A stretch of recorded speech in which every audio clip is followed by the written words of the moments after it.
All right, let's talk about safety, but probably not in the way you're used to. Today, we're going to totally redefine it, moving way beyond the usual advice. And our inspiration? It comes from some incredibly smart safety routines developed by and for the low vision community. Let's dive right in. So, let me ask you something.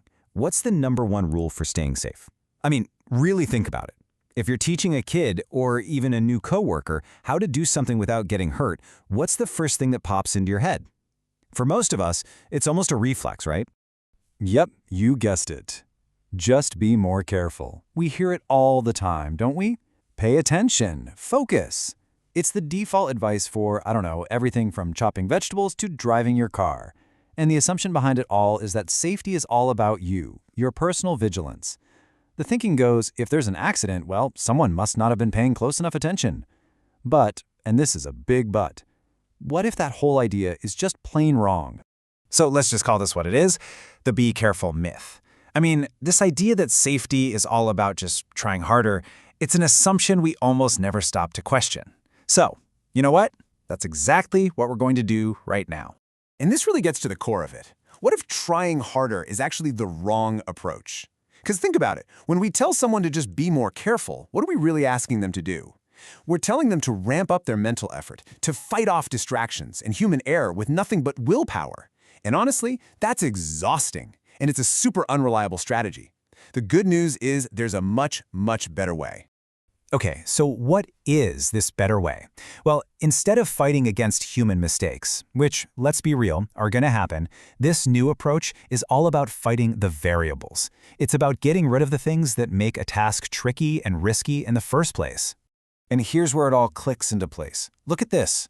The common advice is all about you trying harder, putting in more effort. The better advice? It's about reducing the variables. See the shift? The old way is about personal perfection. The new way is about smart design.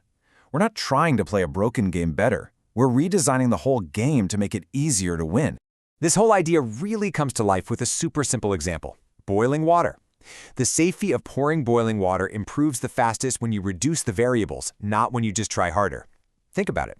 The real danger isn't just about whether you have a steady hand. The variables are things like, how far do you have to carry that heavy sloshing kettle? How easy is it to see the mug you're pouring into? Is the counter slippery? Getting rid of those problems is way more effective than just chanting, don't spill, in your head. And that leads us to something huge, your environment's hidden role in all of this. The world around you, your kitchen, your workshop, it's not just a passive stage for your actions. No, it's an active player. And it can either be your best teammate setting you up for success or your worst enemy setting you up to fail. Okay, I absolutely love this quote. The safest hot water is the hot water that travels the least. It's so simple, but it's incredibly profound, right? It totally reframes the problem. Suddenly, the solution isn't trying to have a steadier hand. It's about designing a smarter kitchen where the kettle and the mug are right next to each other. Boom, you've just eliminated the biggest variable, distance, and made the whole task fundamentally safer, no matter how careful you are. So here's the bottom line. Being careful only really works when the environment is already on your side. Think of it this way. Being careful should be your last line of defense, not your first. It's that little bit of fine-tuning you do after you've built a safe system to work in. If you ask someone to be careful in a totally chaotic, badly designed space, well, you're just setting them up to fail. All right, so this same logic applies to the tools we use, not just the space we're in.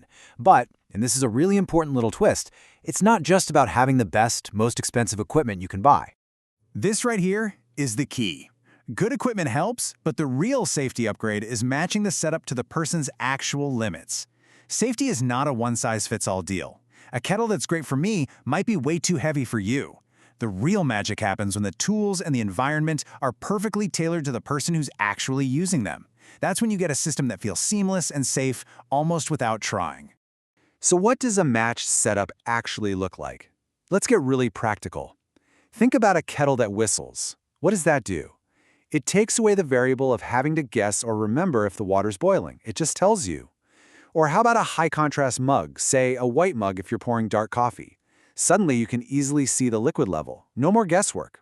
And a designated non-slip pouring area? That totally removes the variable of a slippery wet counter. See?